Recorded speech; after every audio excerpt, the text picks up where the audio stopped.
may ara makita ginaprubahan. This was about more than mabakuro 2-3 weeks, almost 1 month na gani Bert, no? Nga ang ginaprubahan na ginasugid to namon nga dapat tagaan nag-declare ang province of state of calamity.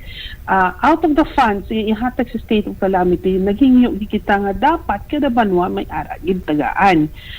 So ang aton tong ginaprubahan nga per municipality, may 1 milyon siya halin sa province of Iloilo kung sa diin inibulig sa mga kabanwahanan sa mga naapektaran sa El Nino. So now, no, ang mutong gin-prioritize man, I believe though wala pa ni ka nakaabot, pero sigurado gininaabot, kinaaprubahan na ini.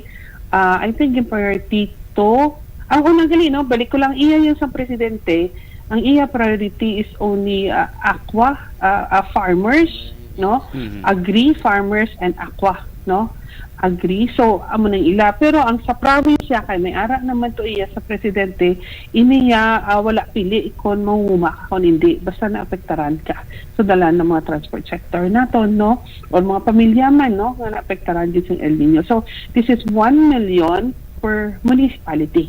So, that's about 43 million nga again pati ni Sergid sang province, of course kay Gov Toto, sa aton man PDRMO, no, Provincial Disaster Risk Management Office, kung sa diyan ang aton nga head subong si Colonel Salinas.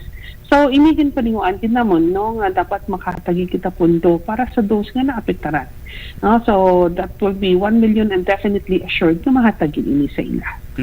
So ang ining 1 million ini ang LGU ang magpatigayon ihatag ini sa mga pumulyo magluwas ini may ara gid yang ginapurbahan ng probinsya nga sila yang mapatikang kung paano ini i-responde sa mga nahalitan o kung naapektuhan sa El Nino. Yes, ang 1 million sini ihatag niya sa LGU. It's LGU will decide kung sino tagaan, no? Kay ti sila gid na ang mas makabalo kumpara naton sa province kung sino ang tagaan. Other than that, of course, no iban pagkikita nga funds, no, gagid pati ni Sir pagid for the state of calamity, pero inila-ilain na nga program, no, hindi lang siya direkta sa tao, pero may ara makita mga infrastructures nga idugang, may ara makita nga iban sa to, if I recall, may ara man gani baboy, no? Na inughatag man. So kada mo man to mga programs, mga seedlings dala na gintugang pagid dito. So it was a big amount, no? Pero ang majority, ang bulk of the funds nga ihatag is amo na ang 43 million para sa aton kabanwanan.